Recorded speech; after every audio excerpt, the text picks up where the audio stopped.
Me acompaña aquí en estudio don José Antonio Peraza, politólogo. Él es director del Movimiento por Nicaragua, es miembro de la coalición de la Alianza de la Unidad Nacional Azul y Blanco, ¿verdad? Partes todas de la oposición nicaragüense. Bienvenido, don José Antonio, gracias por estar aquí con nosotros. Muy buenos días, buenas tardes, Plinio. Un placer siempre estar en tu programa y gracias por invitarme. Yo le quiero, como siempre, agradecer de que nos dé un poco de espacio en medio de sus ocupaciones administrativas políticas, diríamos así. Ese es el. Pues si usted la quiere llamar así, pero en realidad, a ver, nosotros somos un movimiento social que siempre ha promulgado por el establecimiento del Estado de Derecho, la democracia, el respeto a los derechos humanos, la participación ciudadana, que la democracia se construye haciéndola y que tenemos que ser partícipes de los procesos. Y el 18 de abril lo que hizo fue poner en la agenda nacional lo que nosotros veníamos haciendo desde hacía muchísimos años. Y entonces de alguna manera es una cosa que no la inventamos nosotros, pero sí la habíamos venido trabajando y entonces de alguna manera eso nos llevó a hacer lo que estamos haciendo, ¿no? Promoviendo la participación de la gente, defendiendo los derechos humanos y promoviendo la participación de la gente. Eso, ahorita que lo acaba de decir de esa manera, que no ha sido oculto, que ha sido público, el hecho de que movimientos como este Movimiento por Nicaragua y otras organizaciones no gubernamentales habían venido desarrollando trabajos casualmente de crear, como dicen, posibilidades de organización, liderazgo, entendimiento sobre los temas de democracia, particularmente occidental, como le dicen aquellos que les gusta ver hemisferio y les gusta ver posiciones de izquierda o derecha, y siempre lo han hecho, pero en este momento, cuando ya hay un claro propósito de oposición al gobierno y de cambiar el gobierno y de tratar de buscar cómo de una u otra manera haya un cambio político en Nicaragua, entonces uno viene y dice, ¿qué niveles de profundidad tenían esos pensamientos? Porque cuando vemos hoy las redes sociales, por ejemplo, entonces, si las redes sociales son, diríamos, el escenario donde se están tomando las decisiones, hay posiciones demasiado diversas, demasiadas contradictorias, demasiadas de extremas, derecha, izquierda, centro, muchos harakiris políticos, y eso ha provocado incluso desencantos, decepciones y hasta suicidios de personas. No, yo no creo que nadie se suicide. A ver. Suicidios políticos, digo, ¿verdad? Ah, suicidios políticos, yo creí que eran reales. Correcto. No, a ver, las redes las redes reflejan la realidad, pero no son la realidad, o por lo menos la realidad política. Vos lo has dicho, Plinio, hay una serie de posiciones en las redes que yo generalmente trato de no intervenir en esas discusiones, salvo cuando hay cosas que ya rebasan, pues, y en determinado momento expreso mi posición. Y generalmente la posición que yo expreso es, mira, no es tanto. Sócrates usaba un método que se volvió famoso, que lo llamaba la mayéutica. O sea, ¿qué significaba? Empezaba a interrogar. En términos nicaragüenses eso se llamaría hacer abogado del diablo, ¿no? Empezar a hacer unas consultas sobre X tema. Entonces, generalmente yo hago ese tipo de preguntas, ¿no? Cuando hay posiciones que yo considero que son demasiado radicales. Por ejemplo, hay gente que dice, o decía en algún momento, ¿y por qué vamos a hablar de reformas electorales si aquí estamos en una dictadura? Y entonces hay gente que te dice cosas como esta. Primero salgamos de la dictadura y después hablamos de reforma electoral. Eso se oye muy bonito discursivamente, pero en la realidad no es así. Todos los estudios sociológicos e históricos muestran de que la mayoría, por no decir casi todos los regímenes, puede haber incluso violencia, enfrentamiento, y al final de cuentas tenés una elección y ahí resolvés el problema al final. ¿Cómo se resolvió el problema en el 90 en Nicaragua? Al final de cuentas se fue una elección y eso permitió la transición política a la democracia. Es muy posible, no digo que eso va a suceder, que eso es lo que va a suceder en Nicaragua en el momento en que haya una elección que sea libre, transparente, equitativa, observada, donde los nicaragüenses podamos escoger a nuestras autoridades de manera libre. Posiblemente así va a terminar concluyendo el proceso, digamos, de superación de la crisis. Después ya vendrá la post-crisis, que también va a ser difícil, ¿verdad? Gobernar, reconstruir un país, construir instituciones, construir institucionalidad donde nunca existió o fue muy débil y que además fue destruida. Entonces ese proceso viene. Creo que en esos procesos el Movimiento por Nicaragua va a jugar un papel muy importante, ¿no? Aportando, capacitando, recopilando experiencias sobre el proceso de transición, sobre el proceso de construir instituciones. Nosotros estamos trabajando, por ejemplo, en dos reformas que nosotros consideramos que son muy importantes, la reforma electoral y la reforma judicial. Ahora, nosotros estamos claros como institución que posiblemente, no estoy diciendo, cuando este movimiento adquiera ya un carácter electoral de manera diáfana, yo creo que el Movimiento por Nicaragua debe hacer una reflexión si continúa en esa vía. Ahora, desde luego que nuestra participación, por ejemplo, casi estoy seguro en promover el voto, en decirle a la ciudadanía lo importante es que tomar decisiones informadas, que hay que defender el voto del partido que sea, en esos temas el Movimiento por Nicaragua va a estar. Pero tal vez ya su participación de manera directa en una organización como la UNAPO, como la Alianza Cívica, aunque nosotros no somos parte de la Alianza Cívica, yo creo que se va a tener que evaluar, pues, porque en algún momento ya eso va a seguir su propia dinámica electoral, donde ya hay partidos políticos, hay candidatos, y esa no es la lógica del Movimiento por Nicaragua. Para nosotros lo importante es que haya democracia, que haya participación y que la gente se integre en el partido que quiera y vote de la manera que quiera, no de una manera particular. Lógicamente, como personas tenemos nuestras adhesiones, tenemos nuestras preferencias, pero esa no es la labor de la institución Movimiento por Nicaragua. Pero sí hay personas que tienen posiciones, y yo he venido a este programa y siempre he tenido posiciones sobre lo que yo considero que debe ser Nicaragua y cómo debe ser sus procesos políticos e institucionales, y eso no me quita, digamos, ser miembro del Movimiento por Nicaragua.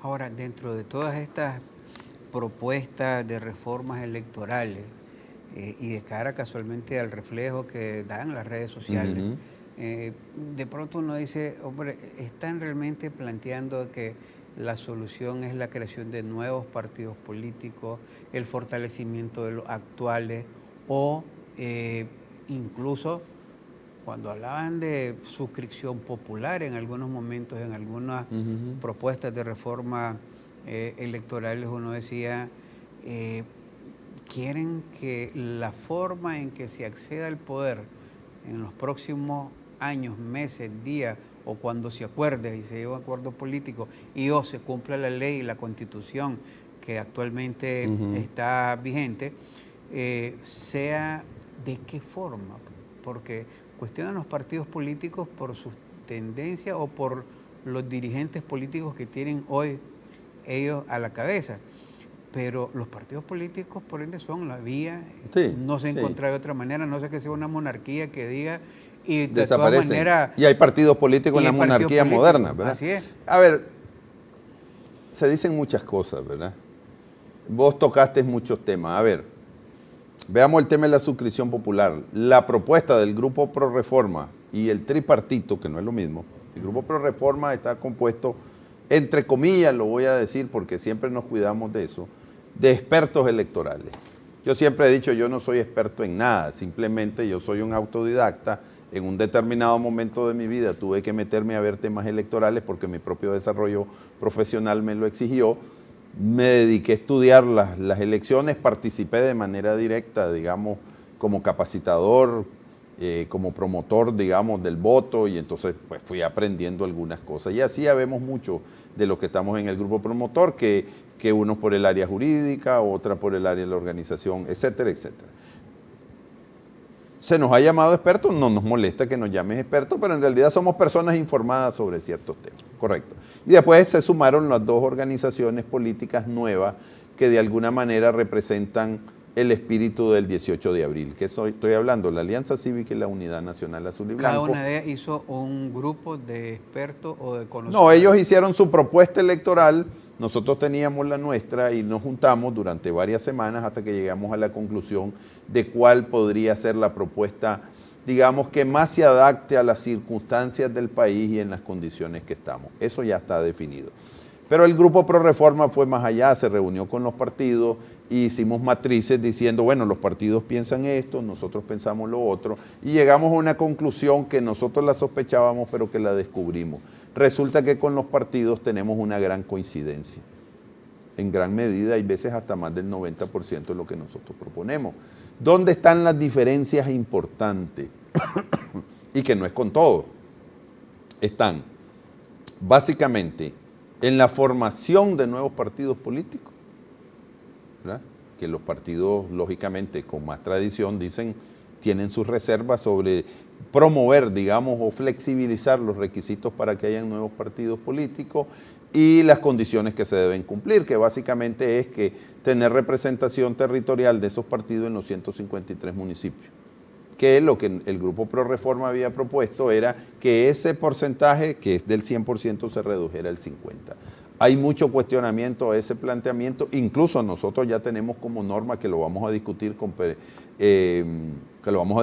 expertos internacionales, yo diría que en las próximas 2 semanas, para tener una posición mucho más clara sobre ese tema. El criterio territorial que habíamos usado, nos hemos dado cuenta que no es lo suficientemente amplio y que necesitábamos, digamos, tal vez no asesoría, pero necesitamos conversar ese tema con otro grupo.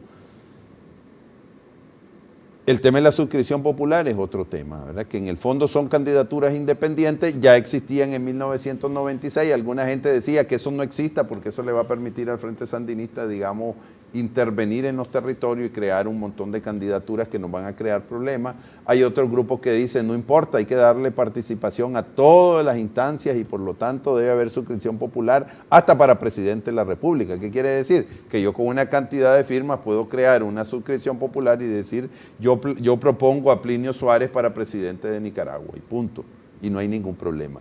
Eso existe en Honduras, ¿verdad? Pero nosotros fuimos más modestos, más conservadores en esto y dijimos, bueno, eso ya existía en 1996, dejémoslo para los consejos electorales, para las alcaldías y para los consejos regionales de la costa Caribe.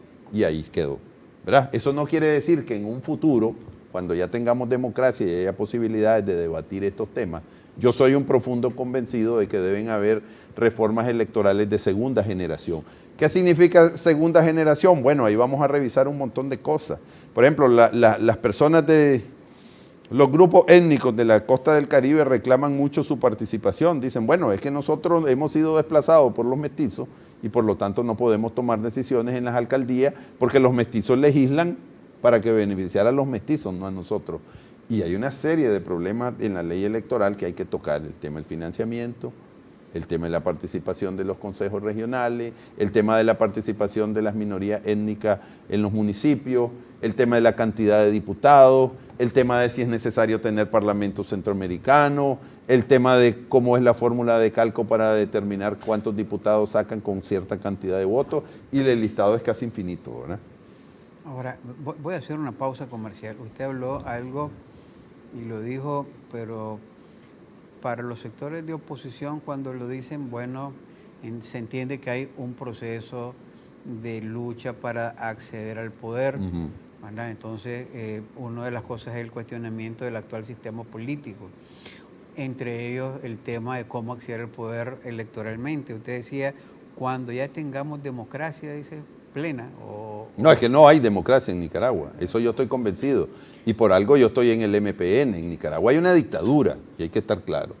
Una dictadura que controla todos los poderes del Estado y que además de eso quiere ser dinástica, ¿verdad? Y eso, yo creo que eso tenemos que estar claro. En Nicaragua hay una dictadura y que además quiere ser dinástica y que además quiere permanecer por muchos años en el poder. Ahora, solo voy a hacer la observación. Todos los partidos cuando llegan al poder quieren repetir.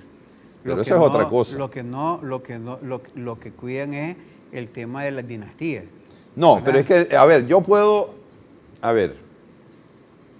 doña Angela Merkel, no sé cuánto lleva, ya lleva como 10, 14, no sé cuántos años en el poder 16. En Alemania, 16. Yo conocí que en Suecia, ahora no recuerdo el nombre, 24 hasta 26, 28 años hay gobernantes. Pero aquí hay dos cosas diferentes, ¿verdad? Que no. Primero, nosotros ni somos Suecia, ni somos Suiza, ni somos Alemania.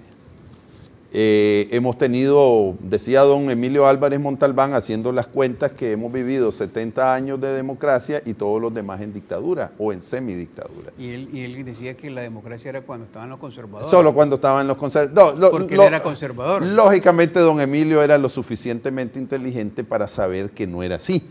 Y don Emilio me decía estas reflexiones. A ver, él hacía su análisis, ¿verdad? Decía, el liberalismo tiende a la dictadura, decía. El conservatismo tiende a la oligarquía. Entonces yo le pregunté, y don Emilio, ¿y el sandinismo entonces a qué tiende? Tiende a la dictadura, me dice, al populismo, ¿verdad? Y al totalitarismo. Entonces, estoy hablando de tres metáforas que no explican todo el problema político de Nicaragua. Vamos a seguirlo discutiendo, permítanme hacer la pausa para que pueda darle el tiempo necesario para hacerlo, incluso esos comentarios de esas pláticas con don Emilio Álvarez Montalbán. Una vez, cuando me invitó a comer a la Cancillería, lo primero que me preguntó, ¿querés comer como oligarca, como pobre o como burgués? O como burgués, sí, no son lo mismo. Entonces le digo yo, mire, fíjese que ya me enredó. Pero si es de comida, mejor como monarca. Así que vamos a los mensajes y regresamos aquí con José Antonio Peraza.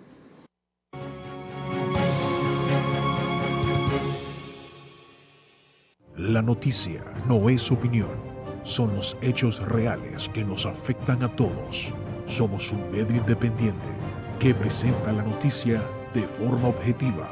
Mantenemos nuestro compromiso de informar, porque el verdadero poder lo tienen aquellos bien informados. CDNN Canal 23.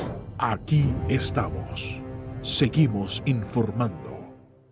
En Banco Lafice Bancentro desarrollamos soluciones financieras para quienes trabajan día a día, aportando al crecimiento de Nicaragua. Ofrecemos créditos agropecuarios para impulsar la producción, una amplia y moderna red de cajeros automáticos para realizar retiros o depósitos en efectivo, alianzas con remesadoras a nivel mundial y una red de sucursales a nivel nacional para retirar sus envíos de dinero, y una herramienta para planificar el ahorro con el Plan Ahorro Programado. Soluciones financieras ideales para impulsar el desarrollo. Banco Lafice Bancentro, excelencia financiera a nivel mundial. Universidad Central de Nicaragua. Una gran historia vivida por 20 años impulsando experiencias y aprendizajes. UCN, de referencia nacional. UCN lidera y edifica calidad de vida ecoambiental. Promueve cultura y deporte. Con tecnología moderna aporta al desarrollo del profesional. En UCN, el conocimiento, aprendizaje y la experiencia van de la mano. 20 años innovando y pensando en tu futuro. Universidad Central de Nicaragua. Está sintonizando programación informativa las 24 horas del día.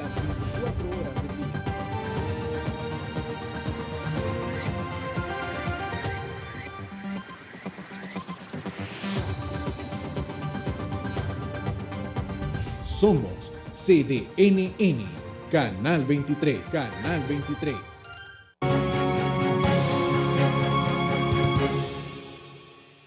Continuamos en su programa Entrevista conversando con José Antonio Peraza, politólogo. Estamos hablando sobre los temas que tienen que ver con las propuestas de reformas electorales que hacen los sectores de oposición en Nicaragua y que están pues en la discusión plena, pero nos metimos, le decía yo, algo de un personaje de la política nicaragüense, conservador, ex canciller, y que se dedicó a escribir, y que los quienes los hayan leído, ¿verdad?, al doctor Emilio Álvarez Montalbán, les es de grato recuerdo, porque lo que tenía es una... Era un caballero él. Era sí, y la capacidad para exteriorizar su pensamiento, ¿verdad?, y hacer análisis constantes de temas específicos. Muchos no compartían con él.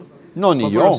Los sectores somocistas no compartían con él. Sí, pero yo no compartía muchas cosas de don Emilio. Sin embargo, yo fui su asistente y fui su vecino. Entonces yo de vez en cuando me cruzaba a tomar café, aunque yo no tomaba café, le decía, regáleme un tecito de manzanilla, porque igual que aquí, yo no tomo café porque me pone demasiado alterado. A ver, con don Emilio yo fui su asistente, entonces tuve tiempo de platicar muchas cosas, incluso tengo sus presentaciones sobre la cultura política de Nicaragua, incluso le hice algunas observaciones y que él me dijo que se las incluyese, no digo que son mías, pero sí que le incluyese algunas reflexiones que teníamos. Y estábamos hablando de cómo él veía la cultura política en Nicaragua. Entonces, en el libro que él escribió decía más o menos pues que hemos tenido más tiempo en dictadura que en posible democracia. Dentro de esa democracia, entre comillas, están los 30 años de gobierno conservador y tal vez podríamos meter los 16 años que tenemos, solo ahí tendríamos 46, pero él metía, parece, algunos otros periodos que hubo democracia, posiblemente después de las elecciones de la intervención norteamericana y que terminaron con la dictadura de Somoza García en el año 36 del siglo pasado. Pero bueno, nuestra experiencia democrática ha sido muy corta y muy traumática, porque las democracias siempre han vivido acosadas y además no ha habido dentro del sector político una conciencia clara de que hay que construir una cultura democrática. El gran problema que nosotros tenemos y vamos a tener cuando haya la transición política es que hay que construir esos valores democráticos que no se decretan, ¿verdad? El gran error del 90, que yo creo que sí se vio, pero no lo pudimos hacer, es pensar de que con mercado libre, con libre empresa, con algunas charlas sobre democracia, todo se iba a instalar. Y viene a un tema que vos tocabas, Plinio, el tema de los partidos políticos. No es posible construir una sociedad democrática sin partidos políticos. Y sin partidos políticos que practiquen o que por lo menos asuman los temas de la democracia. Por eso, dentro de la reforma, nosotros no lo pedimos, pero a un nivel de segunda generación, yo creo que va a ser importante crear una ley de partidos políticos que reglamente de alguna manera el funcionamiento de esos partidos y que los obligue a tener procesos democráticos para escoger a sus candidatos. Ahora, dentro de eso, uno de los errores que se cuestionaba durante la Revolución Sandinista de los 80 era el hecho de que declararon al Partido Liberal Nacionalista un partido ilegal. Proscrito. Y se le declaró proscrito. El que se declaraba liberal y nacionalista. Tenía problemas. Dicen que Wilfredo Navarro por eso es que cayó preso, no sé si es cierto, pero por lo menos él lo cuenta en parte de su historia. Entonces, creo que también Enrique Quiñones, si no me equivoco, para decir dos personas pero públicas Quiñones hoy, se fue relativamente al poco tiempo. Por eso, dos personas públicas hoy que dicen eso, pues que sí es cierto o es no, mentira. el Partido Liberal Nacionalista fue proscrito por ley. Ok, ahora voy. No, les decía de los personajes, Ajá. pero fue proscrito por ley. De pronto, en toda esta situación del país y en el reflejo que decíamos que eran las redes sociales, algunos sectores comenzaban a decir, hombre, hay que declarar al Frente Sandinista proscrito porque entonces también... Por los crímenes y todo eso. Y comenzaban a hacer similitudes alrededor de eso. Hoy por hoy, ¿verdad? Se vuelve a decir, hombre, los partidos políticos son importantes, los partidos políticos son los que deben de llevar y propiciar esos cambios, esas ideas, es la fuerza organizada que debe tener cada uno de los sectores de la sociedad.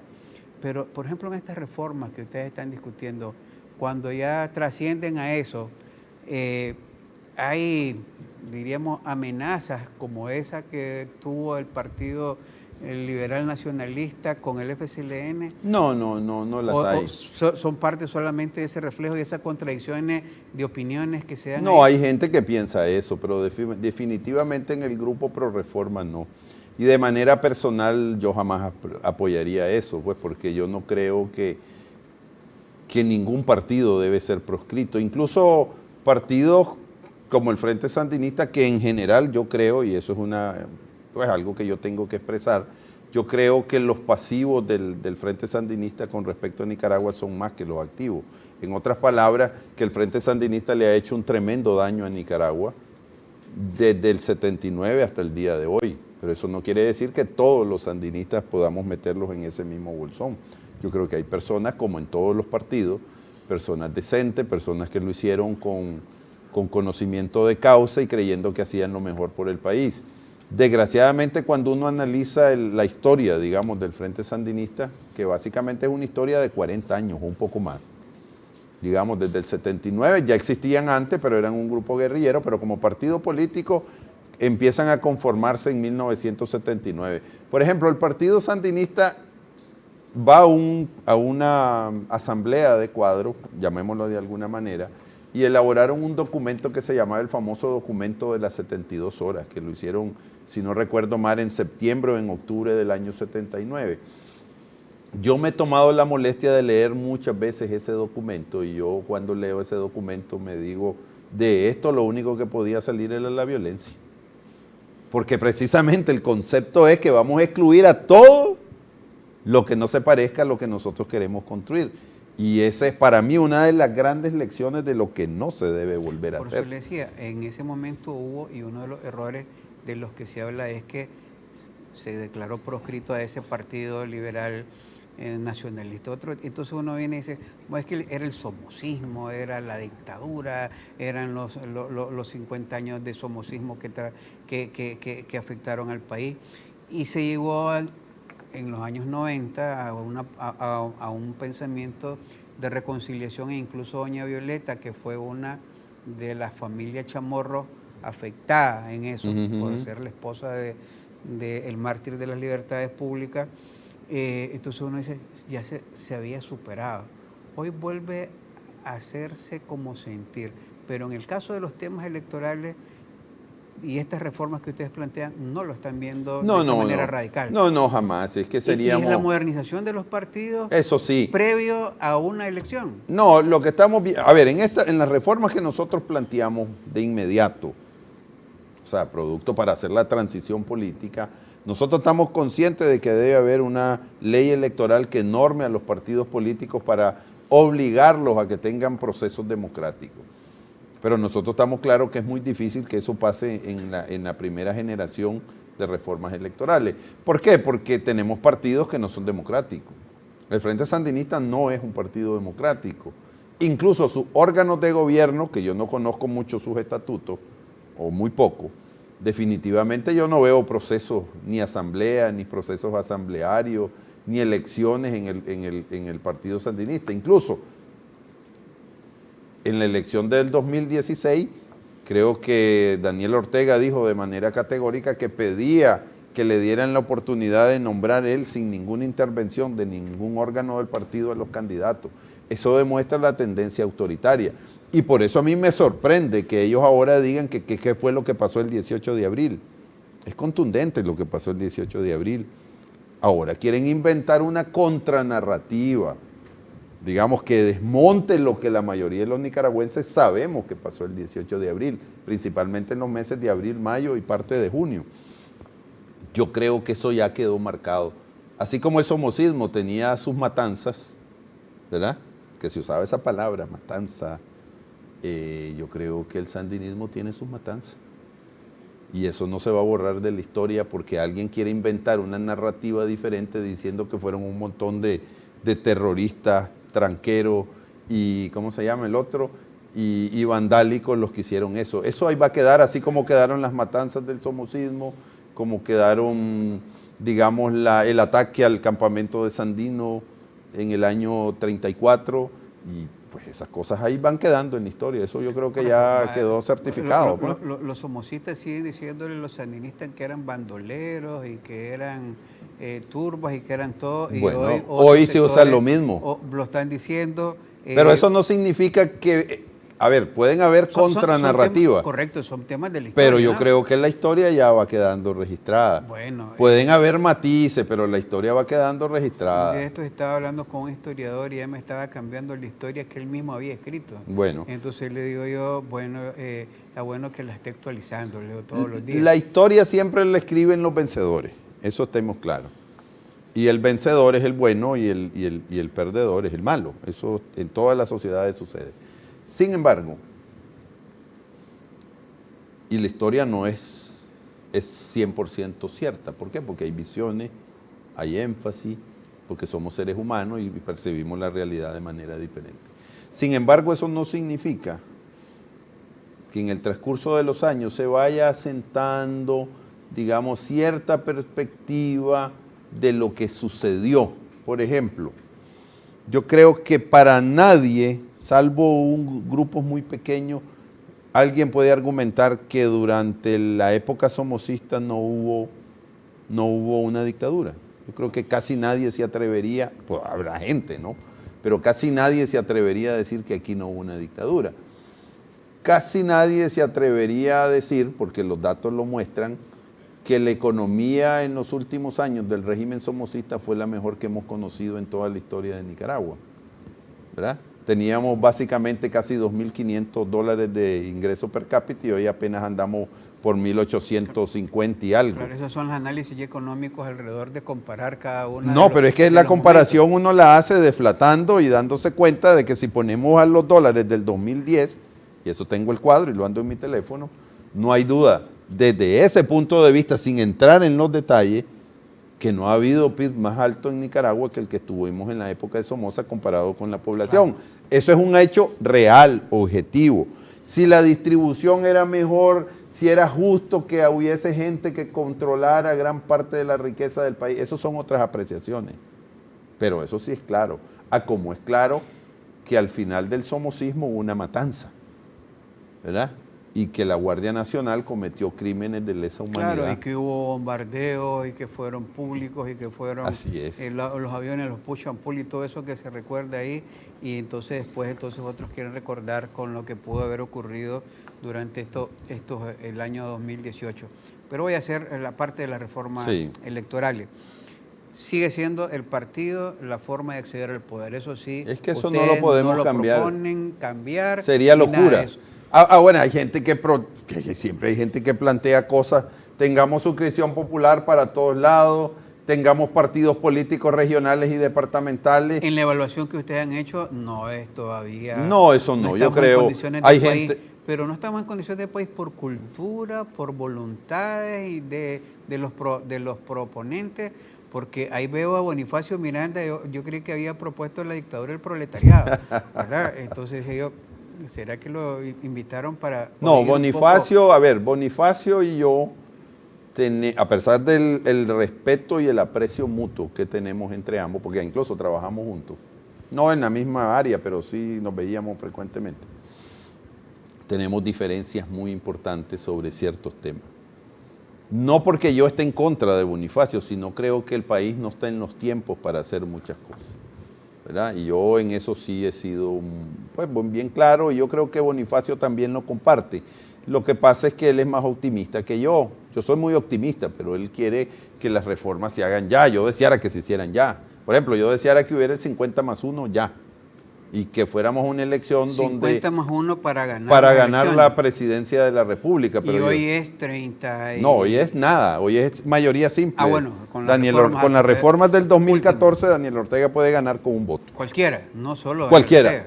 Cualquiera. O sea, es ventajoso para cualquiera, incluido para el que está en el poder. Claro, lo que pasa es que Daniel Ortega, y ahí vienen las grandes discusiones, porque me llama gente a mi teléfono y me dice, a ver, ¿cómo es posible que no se plantee el 50+1 para ganar la presidencia? Sí se planteó, le digo. ¿Pero eso va a pasar? Yo no sé. Los que van a ir a negociar tendrán que ver cómo hacen con eso. Es que si no es imposible. No, le digo. Es que si no nos vamos a dividir. Bueno, esa es una responsabilidad de la oposición. Esa no es responsabilidad de Daniel Ortega. Yo estoy claro que Daniel Ortega va a querer que vayamos divididos y promover la abstención. ¿Por qué? Porque entonces él convierte de 7 votos que van a votar, va a dividir 4 en un lado y 3 en otro, o 3 que se queden en su casa, de cada 10. Eso no lo podemos permitir. Pero esa no es responsabilidad de Daniel Ortega, esa es responsabilidad de la oposición y de los partidos políticos, de la nueva oposición y de los partidos políticos. Si no lo logran hacer, no podemos culpar a Daniel Ortega. Ahora, Daniel Ortega es alguien que no va a entregar el poder, va a luchar, va a defenderse, va a querer sobrevivir, va a querer que su familia siga gobernando en Nicaragua, como han querido casi todos los dictadores de este país. O sea, lo que Daniel Ortega está implementando no es nuevo, es más bien es lo que dice ¿cómo se llama? El maestro Serrano. Don Alejandro Serrano es el pasado que se viste de futuro, o es el futuro que en realidad es el pasado que vuelve.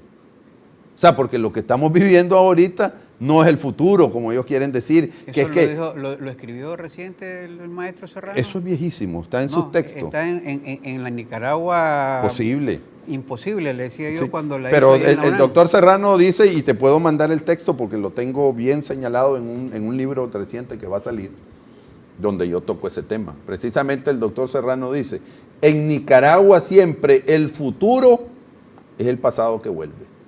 O sea, estamos en ese ciclo que él llama una bicicleta estacionaria, donde luchamos, muere gente, destruimos el país, hay exiliados, hay llanto, sufrimiento, dolor, y seguimos en lo mismo. Vamos a hacer rápidamente otra pausa, doctor Peraza, y cuando regresemos, algunas de las cosas que puedan conocer la población, porque es muy, para comenzar, la población en general lo que quiere saber es si van a ir a votar, si van a hacer a través de partidos, si hay algunas aspiraciones de algunos de los que dicen en las redes sociales que ya se fue Daniel Ortega y que entonces después de eso es que van a hacer las cosas, cosa que se ve imposible porque él ha dicho noviembre 21 son las elecciones. Algunos han comenzado a aceptar, bueno, que la factibilidad de que sea noviembre 21 sea algo que ni se negocie, sino que más bien se organicen para llegar ahí. Si ustedes lo estarían planteando entre las reformas, el adelanto electoral real y para una fecha en específico, y a ver si tiene alguna información sobre el texto de los acuerdos con la OEA o del memorándum de entendimiento, su fecha y los acuerdos, ¿verdad?, a los que ya se podrían presentar, porque de pronto parece como que se van a ir también a presentar a la Asamblea Nacional 10 propuestas y el gobierno ya anunció que va a ser la suya. Bueno, ahí veremos. Ya estamos Vamos a los mensajes y regresamos aquí con don José Antonio Peraza.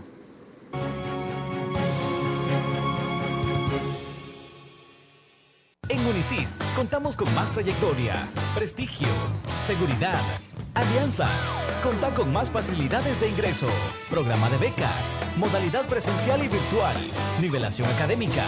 Contá con calidad y tradición. Contá con Unicid. Matrículas abiertas.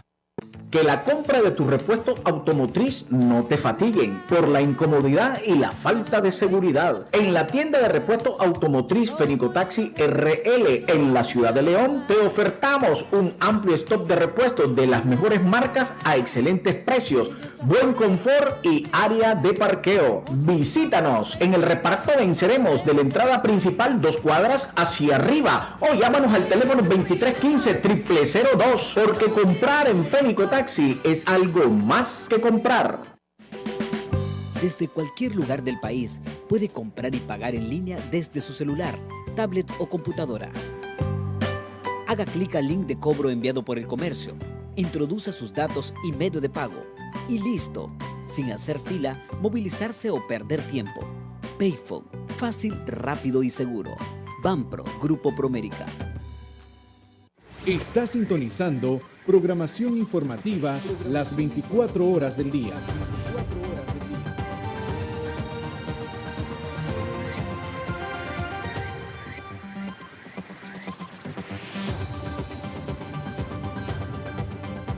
Somos CDNN, Canal 23, Canal 23.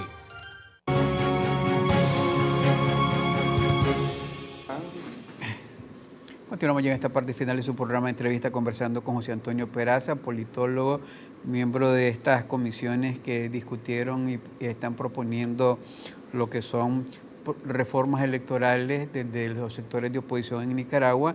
Y le decía la pregunta, ¿cómo dicen, cómo enumerarlas, cómo verlas, cuáles son las de mayor consenso hasta hoy dentro de los sectores de oposición? Está hablando de la reforma. De las reformas electorales. Y lo digo porque de pronto cualquiera opina de las reformas y parece que ya es que eso está introducido en algún documento. No. O sea, si existe un documento. No, pero se cree que ya está. Que ya están firmadas y ya están ratificadas. Y que lo que yo digo ya también está ahí. Entonces sí, se puede a ver, yo voy a tratar de... Hay muchas reformas, ¿verdad?, que nosotros planteamos. Pero voy a tratar de ver los 3 temas fundamentales. Son 6, pero voy a tratar de ver los 3 temas fundamentales. A ver, el primero es que hay que transformar el Consejo Supremo. ¿verdad? Eso implica ver todas sus instancias, el Consejo Supremo Electoral, los órganos electorales, departamentales, regionales y municipales, y las juntas receptoras de voto. A eso hay que meterle el diente duro. ¿Cómo va a ser? ¿Cuántos magistrados? ¿Cómo va a ser la negociación? La idea es que sea lo más pluralista posible, ¿no? Y que se haga una reforma constitucional donde se permita que las organizaciones de la sociedad civil, al igual que el presidente y los diputados, puedan proponer candidatos de la sociedad civil. A miembros de Consejo Supremo Electoral. Magistrados del Consejo Supremo Electoral. Completar ese, Sí. ese órgano electoral. Ese órgano electoral Del poder en su parte más alta, digamos, en su parte superior. Y después vienen los órganos electorales que son fundamentales. Algunos decían que se hagan por concurso público. Bueno, la idea es que siga la misma lógica del Consejo Electoral Superior y que haya posibilidad de que las organizaciones civiles propongan gente y que haya debates profundos para ver la calidad, no solo técnica, sino ética y de neutralidad. Como dijo la Unión Europea dijo, es necesario que en Nicaragua haya una reforma electoral para que hayan magistrados del Consejo Supremo con, ¿cómo fue que usó? Con sólido prestigio profesional y comprobada neutralidad. Más o menos eso es lo que dijo la Unión Europea. Eso se buscaría para los órganos electorales. ¿Que cómo van a ser? ¿Que cómo van a ser propuestos? Eso se propone que se haga una reserva de ley en la Constitución para que en la ley electoral se especifiquen todas esas calidades que se debe tener para poder escoger a estas personas. Si eso va a ser posible, bueno, ya lo veremos. Lo veo difícil, ¿verdad? Pero lo que sí está claro Eso es que... Eso sería el idóneo, pero es difícil. Es difícil, pero hay que plantearlo. Porque aquí ahora, no hay escuelas de magistrados, escuelas de derecho electoral y que no hay salgan nada, pues, expertos, y que por suficiencia sí. don José Antonio Peraza sacó 100 en la cátedra de derecho electoral y por lo tanto él es el que puede ser. Sí, eso va a ser difícil. Y además porque estamos en una cultura política que no es muy democrática y además estamos en proceso de dictadura, porque hay una dictadura, ¿no? Entonces Daniel Ortega va a querer asegurarse su magistrado, eso no me cabe ni la menor duda. Independientemente de todo eso, las candidaturas que correspondan, que no sean del gobierno, en un proceso de negociación que no sabemos cómo va a ser, yo creo que por lo menos los miembros que se propongan por los partidos democráticos o por las organizaciones de la sociedad civil o por quien sea, que no sea parte del gobierno, debería, por ética política básica, pasar por esos procesos, ¿verdad? Que si tiene las calidades técnicas, que si realmente tiene una persona que en su vida personal ha demostrado estar preocupado por estos temas. No es meter a alguien, por darle un puesto, no, es alguien que vaya a resolver un problema que es fundamental para la transición política y para la estabilidad del país. Entonces, y las juntas receptoras las planteamos que se saquen a las personas del padrón electoral, que es la tendencia en Centroamérica y que yo creo que nosotros deberíamos emular. O sea que el miembro, el presidente de la Junta Receptora de Votos y sus miembros sean escogidos del padrón de su junta o de su centro de votación. Ahí habría que definir. Cuando hay una sola junta, pues sería solo de la junta. Claro, ya pero conocen cuando hay... pues de que el de la cuadra, ya saben quién es el presidente de la Ahora, junta. hay gente que te puede decir, bueno, y si no sabe leer, bueno, se busca otro. Y si no quiere participar, pues se busca otro. Y ahí sí va a haber cantidades de personas para escoger. Y yo creo que al final van a haber patriotas, gente que es ciudadana y que va a decir yo voy a participar independientemente. Entonces, ese es un tema. Entonces, esos son los órganos electorales. Sí, entonces, uno de los planteamientos fundamentales, hay que recuperar la confianza en el juez electoral, que nosotros digamos, ese juez electoral va a contar los votos de manera correcta. ¿Correcto? Eso es importante. Entonces, el otro tema es el siguiente. Hay que darle transparencia a todo el proceso electoral. ¿Qué implica eso? Pues no te los voy a citar todas, pero implica observación electoral, eso es irrenunciable, de todo tipo, nacional e internacional. Fiscalización de todos los procesos de los partidos políticos, definición de los procesos políticos, o sea que hay una serie de acciones que se hacen para que se conforme el paquete electoral, para que llegue a la Junta y para que esa Junta se constituya como Junta Receptora de Votos, haga un proceso electoral y haga un acta de, un acta de escrutinio, que es el que va a regresar al Consejo Supremo, que debe ser publicado de manera inmediata para que nosotros tengamos confianza que en la Junta Receptora donde votemos corresponda los resultados a lo que nosotros vimos al final de la elección. Eso es importante. Entonces, resumo, observación, participación ciudadana a todo nivel, que los partidos políticos puedan fiscalizar de todas las maneras, que sea claro, digamos, cuando haya recursos de impugnación, cómo se van a procesar, y cosas de ese tipo, ¿verdad? Podría enumerar muchas más, pero la idea es que la gente recobre la confianza en el proceso, que lo que ahí se está desarrollando es correcto, que están las personas correctas y que el voto se va a contar de la manera correcta. Ese es el otro tema fundamental. Y el tercero, yo diría, que también es muy fundamental, es que se abran las opciones políticas a participar. En otras palabras, y tal vez lo voy a resumir mucho, pero creo que es importante, que todos aquellos grupos que quieran y puedan participar políticamente puedan constituirse en partidos políticos o en asociaciones de suscripción popular que les permita participar en la elección. Y para eso necesitamos, en un proceso electoral que ya se acerca, teóricamente, donde hay muy poco tiempo, que se abran los requisitos o que se flexibilicen los requisitos para que la gente pueda participar. Que se le devuelva la personería jurídica a todos aquellos que se les quitó. Y hay un tema que dice la ley electoral que es muy importante, que establece que se necesitan tener 12 meses de haber obtenido la personalidad jurídica para poder proponer candidatos a elección popular. Nosotros creemos que ese plazo no debe valer porque van a haber nuevas opciones políticas o partidos que las habían perdido, que habían perdido su personalidad jurídica y que por lo tanto al recuperarla van a necesitar de algún tiempo para poder establecerse de manera legal y con todas las prerrogativas, con sus juntas directivas, etcétera, etcétera. Y por lo tanto es muy importante que ellos tengan también la oportunidad de participar. Y hay una serie de reformas más que yo no quiero entrar en detalle, no porque no sean importantes, sino que ya las presentamos. Pero yo diría que son de carácter más técnico. Más técnico y más puntual, pero yo diría que las resumiría en tres. Devolverle la credibilidad al juez electoral, entiéndase todo el Consejo Supremo. La segunda sería que se tenga nuevamente credibilidad en el proceso y para eso es muy simple, hay que tener observación nacional e internacional, fiscalización, que los partidos puedan estar conscientes e informados y participantes de todos los procesos. Y finalmente abrir la competencia a todo aquel que quiera participar. Con esos tres elementos, hay mucho más. Yo creo que podríamos tener una elección en la cual nosotros, los nicaragüenses, podríamos sentir que podemos cambiar el destino de este país de manera civilizada. Bueno, ahora finalmente, antes de retirarnos, el tema de la OEA,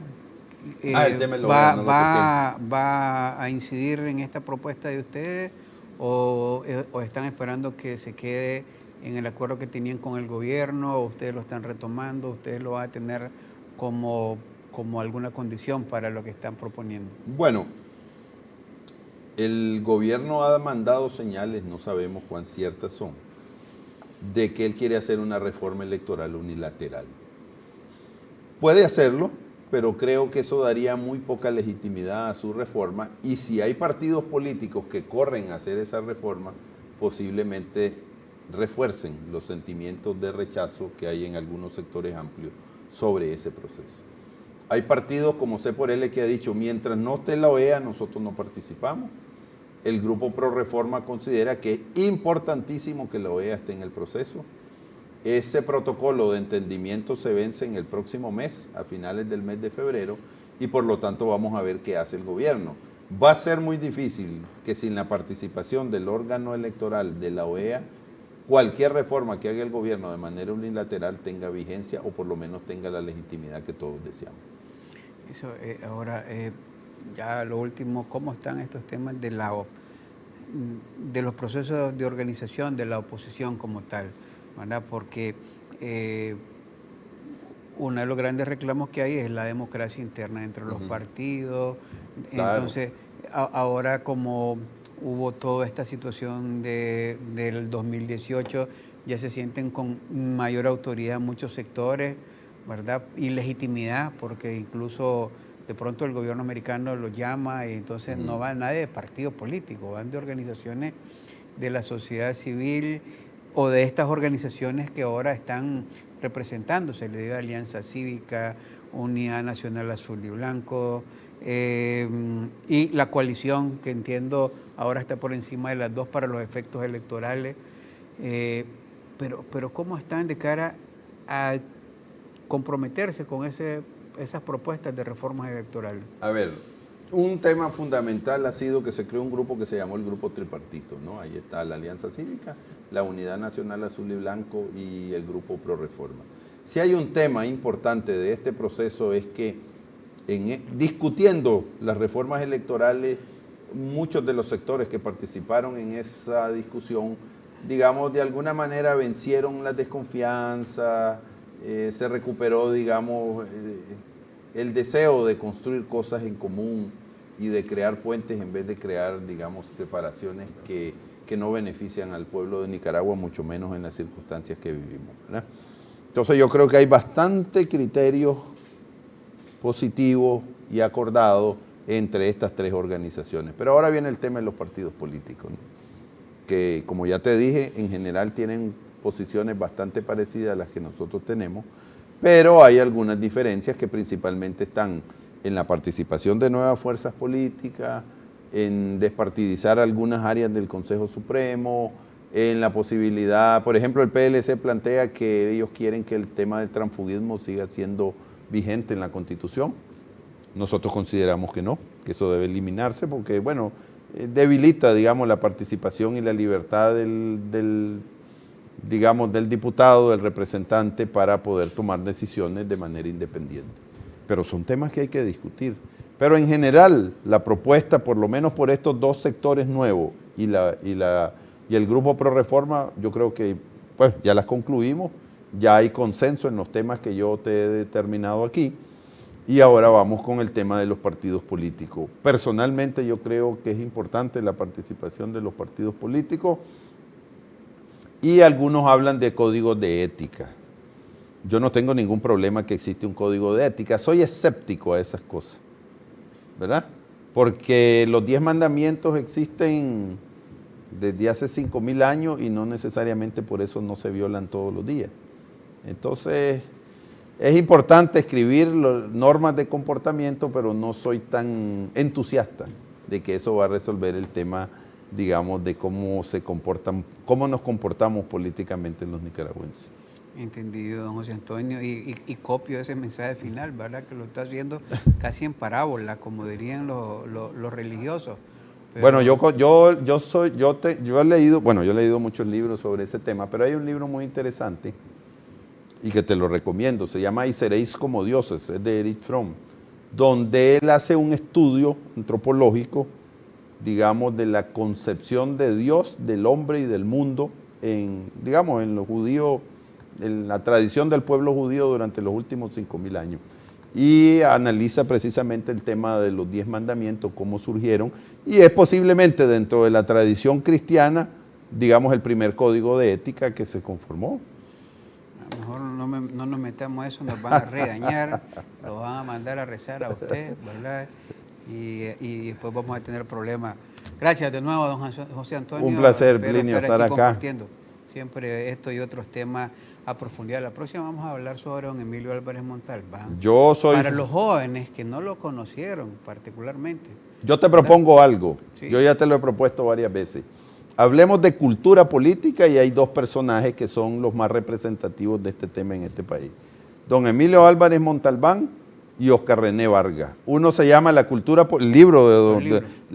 política nicaragüense y el de Oscar René Vargas se llama El síndrome de Pedraria.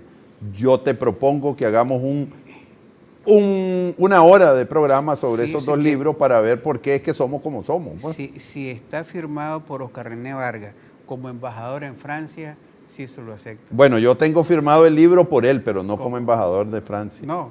Yo tengo uno que era cuando lo habían nombrado. Ah, bueno, pero entonces usamos el suyo. Pues, no, pero no era ese. Ahora anda de Pedraria Dávila. Entonces no, pero ese libro es viejo. Ese libro lo publicó en el mismo mes que apareció el libro de don Emilio. ¿Qué quiere decir? Que estaba en la palestra el tema de la cultura política. Ese libro ya casi tiene 20 años.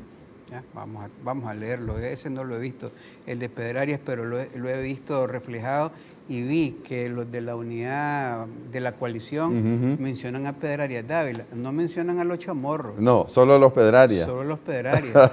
No sé, ahora... Hubieran mencionado por lo menos a Emiliano. Somoza, dice, no Somoza, no Ortega, dice, pero no mencionan no Chamorro. No Chamorro. No Alemanes. No Alemanes, porque sí. ahí se llevan al Lester alemán ahí en el saco.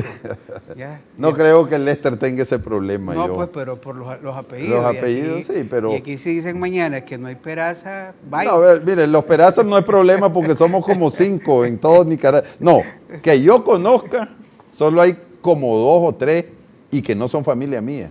Y que son con ese. Esos Perazas con ese no los conozco. Ahí se los voy a presentar yo ahí en este libro. Gracias nuevamente, José Antonio. Gracias también a ustedes, amigos televidentes, de haber estado en sintonía de este su programa de entrevista. Estén pendientes de los noticieros. Aquí estamos, seguimos informando.